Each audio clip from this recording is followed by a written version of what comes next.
Glória a Deus. A paz do Senhor, meu irmão, a paz do Senhor, minha irmã. Nesse domingo pela manhã, estudaremos a lição de número 2, dia 12 de abril de 2020, Estamos aqui nesse trimestre abençoado, estudando sobre a igreja eleita, Estudando sobre o livro de Efésios. E nesta manhã nós vamos ter a oportunidade de estar estudando a lição de número 2, que tem por título A Sublimidade das Bênçãos Espirituais em Cristo. O texto áureo está baseado em Efésios capítulo 1, versículo de número 3, a qual nos fala o seguinte: Bendito o Deus e Pai de nosso Senhor Jesus Cristo, o qual nos abençoou com todas as bênçãos espirituais nos lugares celestiais em Cristo. A verdade prática: Deus nos elegeu em Cristo antes da fundação do mundo, para que desfrutássemos das bênçãos espirituais. Eu tenho a certeza que você tem desfrutado dessas bênçãos espirituais, Nessa lição de hoje a gente vai estar abordando a respeito dessas bênçãos espirituais que nós temos, através de Cristo Jesus em nossas vidas, ressaltando os irmãos que é bênçãos espirituais e não materiais, Tenho a certeza que será de grande importância essa lição em nossas vidas. A leitura bíblica em classe está no livro de Efésios, capítulo 1, versículo 3 e 4, e o versículo 9 ao 14.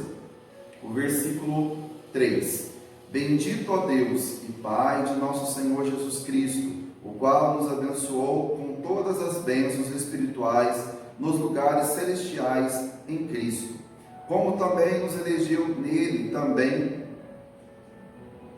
antes da fundação do mundo, para que fôssemos santos e irrepreensíveis diante dele em amor, descobrindo-nos o ministério da sua vontade, segundo o seu beneplácito, que propusera em si mesmo, de tornar a congregar em Cristo todas as coisas, na dispensação da plenitude dos tempos, tanto as que estão nos céus como as que estão na terra.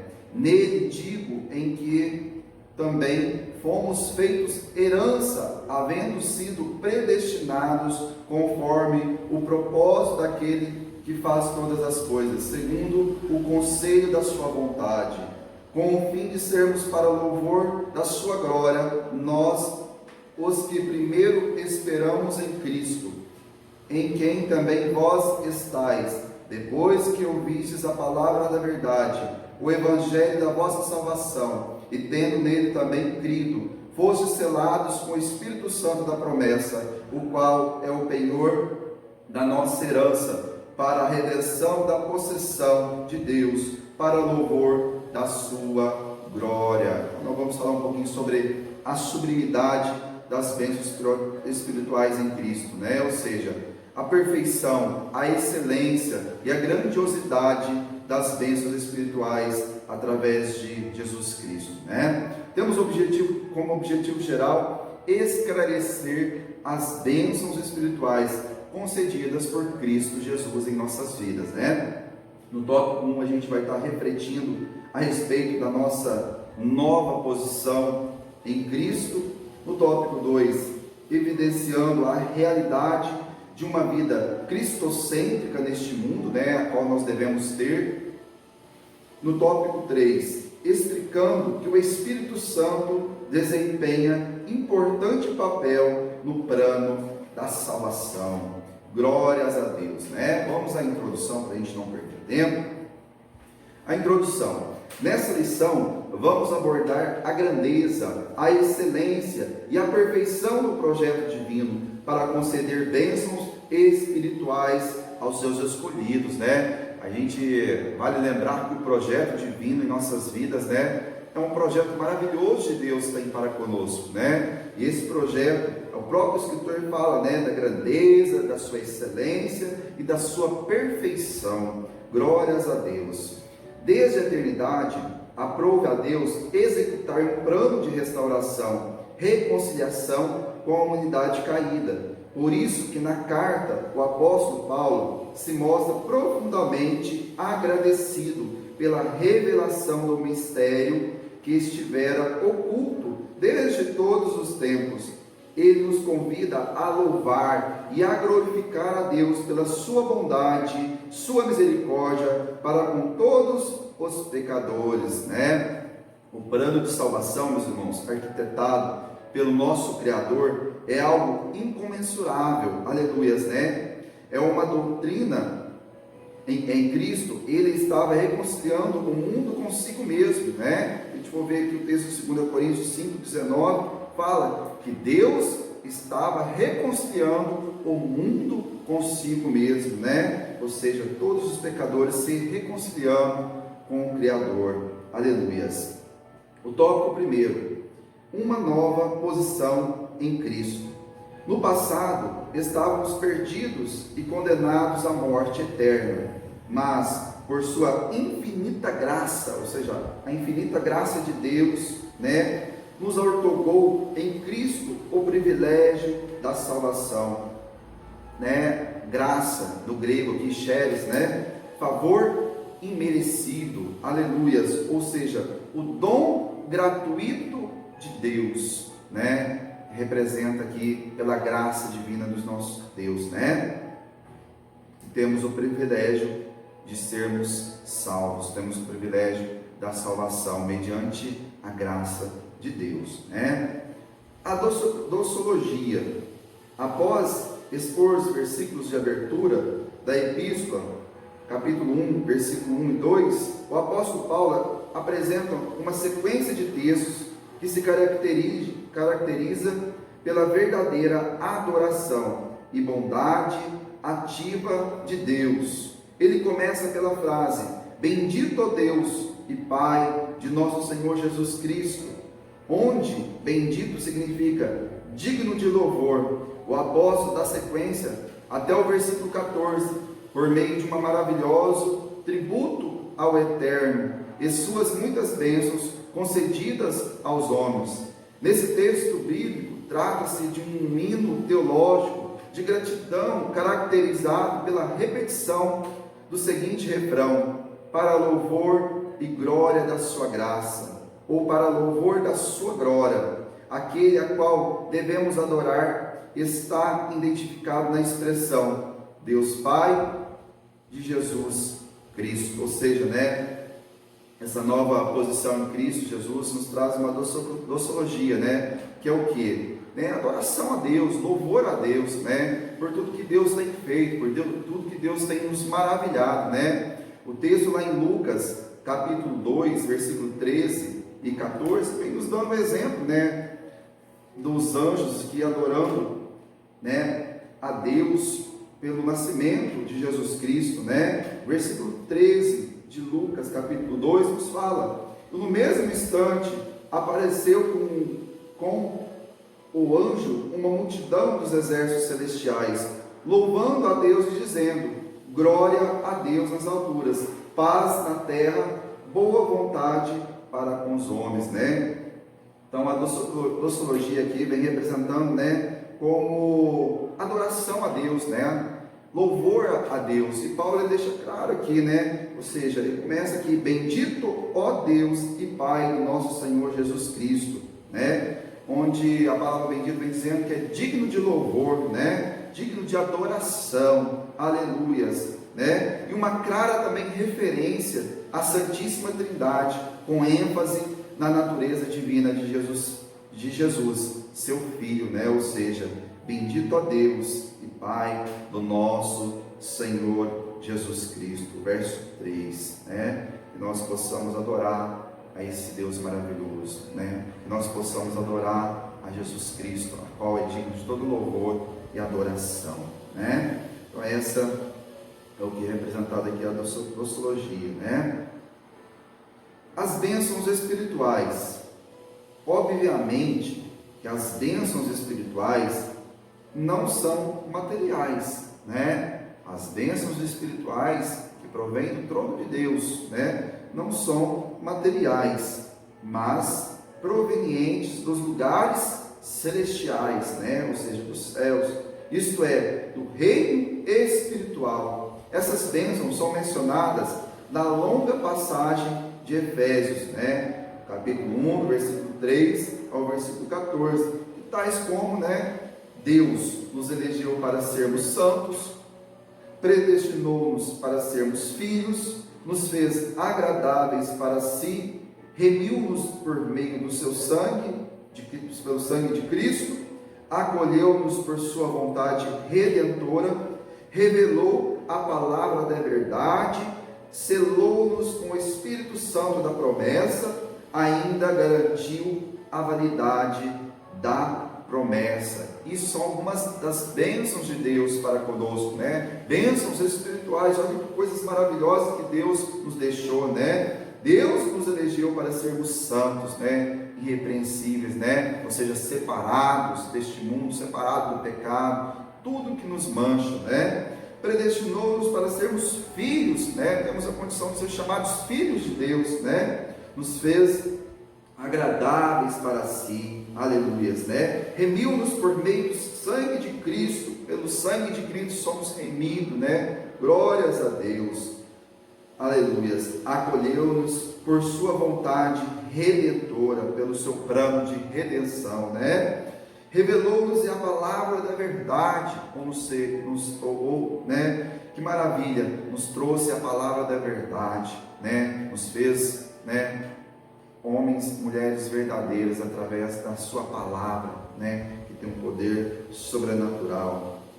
Selou-nos com o Espírito Santo da promessa e ainda nos garante esta validade dessa promessa, Tais bênçãos, meus irmãos, provém de Deus, que planejou a redenção, do Filho que realizou e do Espírito Santo que garante essas bênçãos, nos conduzem a exclamar como Paulo: bendito seja Deus, ou seja, bendito seja Deus por tudo quanto Ele tem nos feito, por tudo quanto Ele tem nos proporcionado. Por isso que nós devemos bendizer o santo, o maravilhoso nome dEle, E essas bênçãos espirituais nos trazem uma nova condição. E qual é essa condição para nossas vidas, A expressão em Cristo significa que somos abençoados com toda bênção espiritual a partir da sua pessoa e obra realizada no Calvário,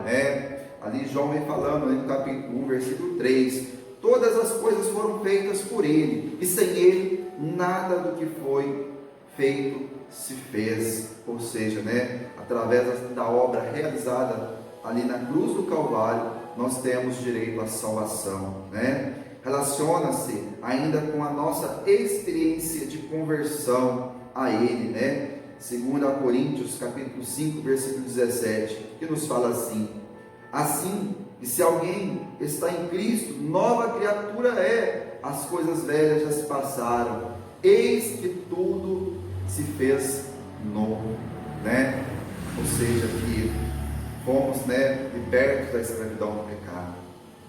O que nos condenava já não condena mais, porque nós temos uma nova vida em Cristo Jesus, Essa nova vida é conferida somente para quem está em Cristo, isto é, o oposto da antiga vida em Adão, escravizada pelo pecado. Deste modo, não andamos mais em trevas, no meio do pecado, no meio da escuridão, mas como filhos da luz, Romanos 5, versículo 8, Portanto, nossa nova posição é caracterizada pela salvação em Cristo, e por isso desfrutamos de todos os benefícios advindos dessa redenção. Essa nova vida em Cristo nos traz alegria no nosso coração. Essa nova vida em Cristo nos traz uma transformação de dentro para fora em nossas vidas, Essa nova vida em Cristo nos traz alegria de nós acordarmos e termos um Deus maravilhoso, um Deus que nos sustenta, um Deus que cuida de nós, um Deus que está conosco todos os dias de nossa vida, até a consumação dos séculos, Então, aqui na síntese do tópico 1, as bênçãos espirituais que os crentes receberam da parte de Deus possibilitam uma nova vida em Cristo e, portanto, devemos ser agradecidos. devemos a todo momento ser agradecidos por essas bênçãos, né? Porque essas bênçãos são maravilhosas em nossas vidas, né? Olha o velho homem que nós éramos, olha a velha mulher que você era, agora você tem uma nova vida, né? Uma novidade de vida na sua vida, aleluia, através de Cristo, né? O tópico 2, uma vida cristocêntrica neste mundo. É um tópico, meus irmãos, que nos fala muitas coisas, né? Que nós devemos aprender. Ter uma vida cristocêntrica, né? A gente vê muitos pregadores, né? Pregando a palavra de Deus, e a gente vê a palavra, às vezes a palavra não é uma palavra cristocêntrica, ou seja, Cristo tem que ser a razão, Cristo tem que ser o centro, né, de todo mundo, Cristo tem que ser o centro de todo o universo, Cristo tem que ser o centro da nossa vida, né, porque foi Ele que foi lá na cruz do Calvário, né, e deu sua vida por mim e por você, né. Embora o pecado tenha adentrado ao mundo, Deus projetou a primazia de Cristo na remissão dos pecadores e na restauração de todas as coisas para o louvor de sua glória. A revelação do mistério. A frase, descobrindo-nos o mistério da sua vontade, sinaliza a revelação da verdade que estava oculta aos santos de Deus. Essa verdade diz a respeito aos decretos eternos que Deus planejara por sua soberana vontade, com o propósito de salvar os pecadores, né? João capítulo 3, versículo 16, vem falando do amor de Deus, o que Ele fez, né? Pelo amor de mim e você. Essa vontade divina é revelada segundo o seu beneplácito, ou seja, a sua vontade, o seu prazer, né? Isto é, de acordo com o que lhe agrada fazer por amor e misericórdia. Sua vontade foi executada conforme seu desígnio, por intermédio de Cristo, para que o Filho em tudo tivesse a preeminência, ou seja, o sublime, o divino amor, né? Então, esta revelação do mistério de Deus, né? Aqui vem nos falando sobre a sua vontade, né? Sinaliza a revelação da verdade que estava oculta aos santos de Deus, mas agora é revelada a mim e é revelada a você. Glórias a Deus, né?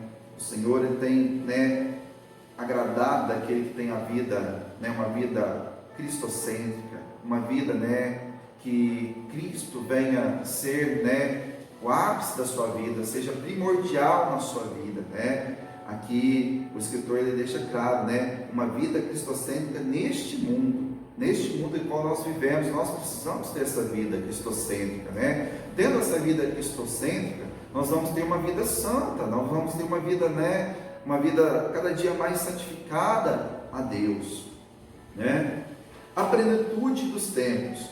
Paulo revela que o plano divino é fazer convergir em Cristo todas as coisas. Isso inclui tudo o que foi criado por Cristo, para Cristo e o que subsiste em Cristo.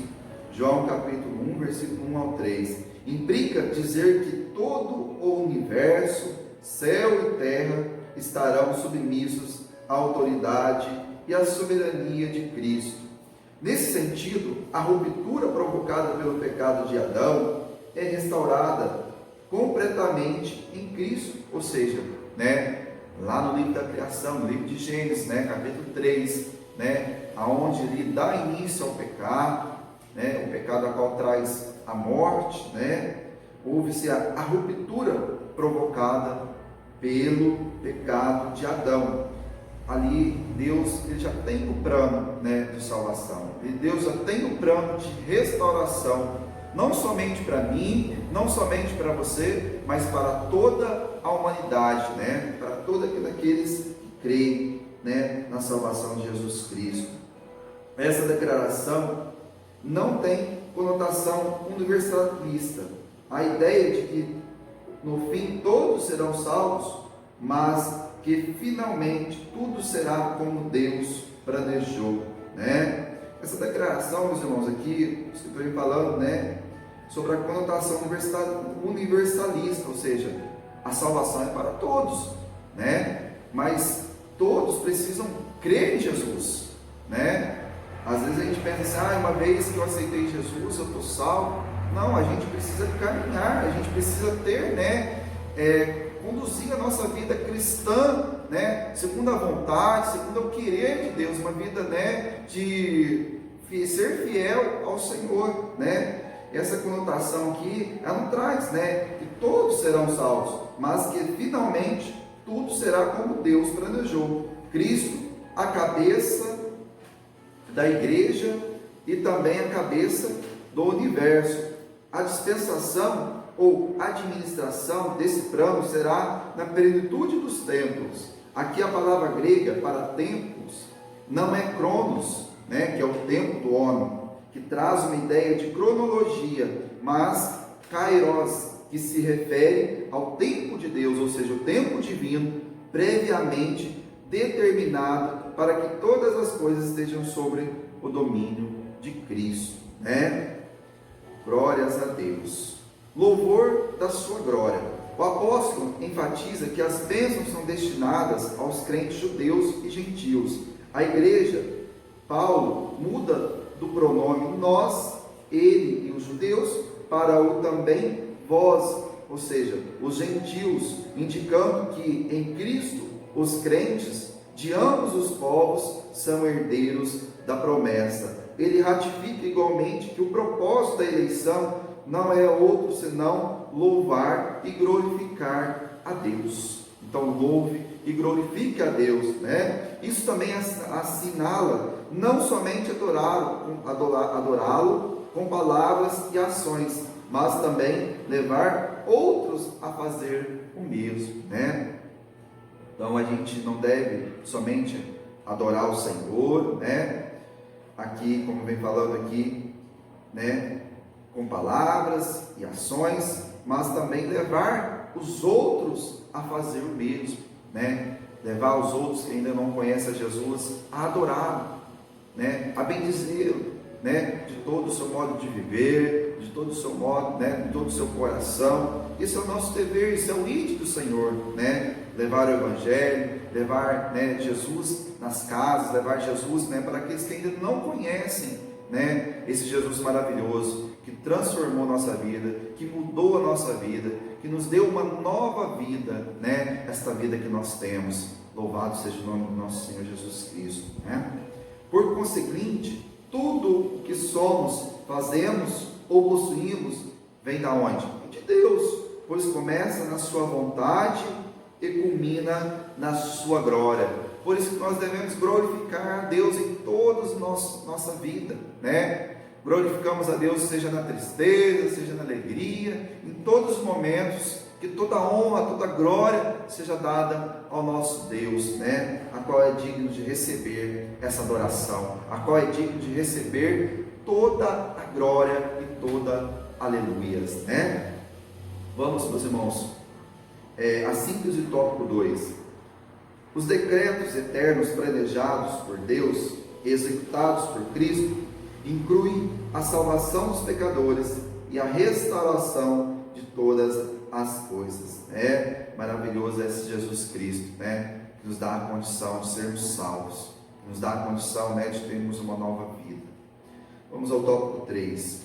O Espírito Santo, penhor da nossa herança. O Espírito Santo desempenha importante papel no plano da salvação, idealizado por Deus Pai. O selo do Espírito Santo, aquele que ouve a palavra de Deus, o Evangelho da salvação e que por meio da fé se rende a Cristo, recebe o quê? Recebe o selo do Espírito Santo no momento da sua conversão. No momento da sua conversão já recebe o selo do Espírito Santo, né? Nos tempos bíblicos, o selo era usado como sinal de propriedade e posse pessoal. Ao conceder o Espírito Santo ao crente, Deus identifica os que pertencem a Cristo, pois o Espírito testifica daqueles que são filhos de Deus. Romanos 8, 9. Olha só que maravilhoso, meus irmãos, né? A partir do momento que nós aceitamos a Jesus Cristo, né, recebemos aqui o selo do Espírito Santo, ou seja, somos propriedades exclusivas de Deus, né? Tenho certeza que você tem o selo do Espírito Santo, mas você que neste momento está assistindo, que não aceitou a Jesus ainda, né, que não é convertido, né, aceite a Jesus, né, se converta a Jesus Cristo e receba aí o selo do Espírito Santo, né, ou seja, a propriedade de Deus. Eu e você somos, né, propriedades do Senhor. A palavra de Deus vem dizendo que nós somos templo do Espírito Santo, somos casa, morada do eterno Deus. Glórias a Deus. E quem tem, né, o selo do Espírito Santo, meus irmãos, né, ao conceder o Espírito Santo ao crente, Deus identifica os que pertencem a Cristo, pois o Espírito testifica daqueles que são filhos de Deus, e o maligno não lhes toca. Ou seja, nós temos, né, a imunidade do maligno não nos tocar. Mas, meus irmãos, precisamos ser fiel ao que Deus tem nos dado, precisamos ser fiel à palavra do Senhor, fiel às doutrinas do Senhor, porque de nada, né, se nós não fazemos isso, de nada isso nos faz, né, sermos pessoas, né, santas. Precisamos ter uma vida santa diante de Deus, né, ser fiel a Deus em todo momento, né. Assim, a terceira pessoa da Santíssima Trindade tem um papel fundamental de regenerar, de purificar e santificar o pecador, né? Ou seja, somos regenerados, somos purificados, somos santificados mediante ao quê? Ao Espírito Santo, que somente Ele pode fazer isso em nossas vidas, né? Ele é quem convence o ser humano do pecado, da justiça e do juízo. João capítulo 16, versículo 7 e versículo 8, e que também produz no crente o verdadeiro relacionamento com Deus por meio do fruto do Espírito. Gálatas capítulo 5, versículo 22 e versículo 23. Somente o Espírito Santo de Deus pode nos dar os frutos do Espírito. Somente o Espírito Santo de Deus pode nos dar o fruto do Espírito, né? Glórias a Deus. O penhor da nossa herança. O termo grego arrabon pode ser traduzido como depósito, penhor, garantia, ou ainda primeira parcela. A palavra tem origem semítica, ou seja, né, ali dos povos árabes, dos povos ali hebreus, né, e era usada nas transações comerciais para assegurar o preço ou garantir o pagamento de algo. Paulo ensina que o Espírito Santo é o depósito que garante a nossa herança em Cristo, né? Lembrando ali em João capítulo 14, quando Jesus estava falando com os seus discípulos, né? Ele falava assim: eu vou para o Pai, mas eu deixarei o Espírito Santo, né? O vosso Consolador, aleluia, a qual está conosco todos os dias, né? Isso tudo, meus irmãos, né, que Paulo vem falando aqui, Paulo ele ensina que o Espírito Santo é o depósito que garante a nossa herança com Cristo, né? 2 Coríntios capítulo 1 vem falando aqui, né, a respeito do que Paulo fala. 2 Coríntios capítulo 1, o versículo de número 21 e versículo de número 22. Mas o que nos confirma convosco em Cristo é o que nos ungiu, é Deus, o qual também nos selou e deu o penhor do Espírito em nossos corações. Glórias a Deus. Tudo isso significa que aquele que tem o selo do Espírito Santo tem a salvação garantida. Isso não quer dizer que o crente está salvo para sempre, né? Mas, independentemente da sua conduta, mas que a redenção está validada aos eleitos em Cristo, que permanecem fiéis. Mateus escreve ali 24:13. Mas aquele que perseverar até o fim será salvo. Por isso nós devemos perseverar até o fim, né? Para que nós possamos ser salvos. Muitos se enganam, né? Eu já aceitei Jesus, eu estou salvo, né? Dia que Jesus voltar, eu vou subir as nuvens, vou encontrar com Jesus. Mas está errado, né? A gente aceita Jesus, mas a gente tem que permanecer. Permanecer o quê? Perseverar em Cristo, permanecer fiel ao Senhor até o fim, né? Porque aquele que permanecerá até o fim, aleluia, glória a Deus. E devemos perseverar até o fim, né? Porque Mateus ele fala, mas aquele que perseverar até o fim será salvo. Persevere em oração, faça como Ana, ore a Deus, persevere, né?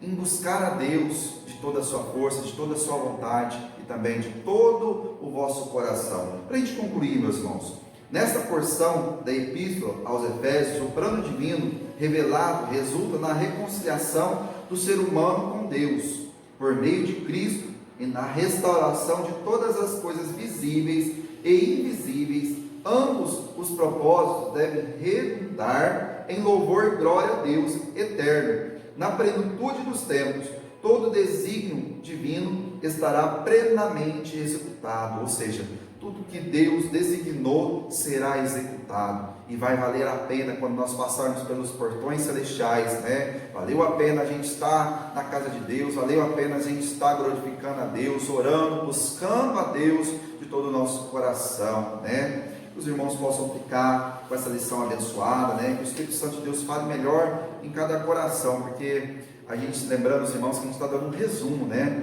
Porque a lição ela demora quase 1h30, 2 horas para a gente, né, estar aqui comentando, falando a respeito dos versículos, né? Que é o qual o escritor nos dá como orientação. Mas eu creio, tenho certeza que o Espírito Santo está falando no vosso coração nesta manhã de domingo. Amém? Eu louvo a Deus pela tua vida, que Deus te abençoe, Deus te guarde, Deus venha te dar um domingo abençoado, em nome de Jesus. Vamos orar a Deus, agradecer a Deus neste momento. Senhor, meu Pai, meu Deus, nós te louvamos, agradecemos por esse domingo abençoado. Que o Senhor possa, meu Pai, continuar nos concedendo, Senhor, a vitória. Que o Senhor possa continuar nos concedendo essas bênçãos espirituais, a qual nós aprendemos, Senhor, nesta manhã, Senhor, meu Pai. Abençoa cada lar neste domingo, Senhor, meu Deus, que não venha faltar nada. Que o Senhor possa multiplicar, abençoar a vida, Senhor, daqueles, meu Pai, que te buscam, daqueles que são fiéis a Ti, Senhor, meu Pai. Abençoa, Senhor, meu Pai, em nome de Jesus, que Tu possa nos guardar, nos livrar de todo o mal, Senhor. Que o Senhor possa estar conosco todos os dias, todos os momentos em nossas vidas, meu Pai, seja de louvor, seja, Senhor, meu Pai, de glorificação a Ti, a qual, meu Deus, é merecedor de toda honra e toda glória. É o que nós pedimos, meu Pai, e agradecemos neste domingo, em nome de Jesus, amém, amém. Deus abençoe, em nome de Jesus.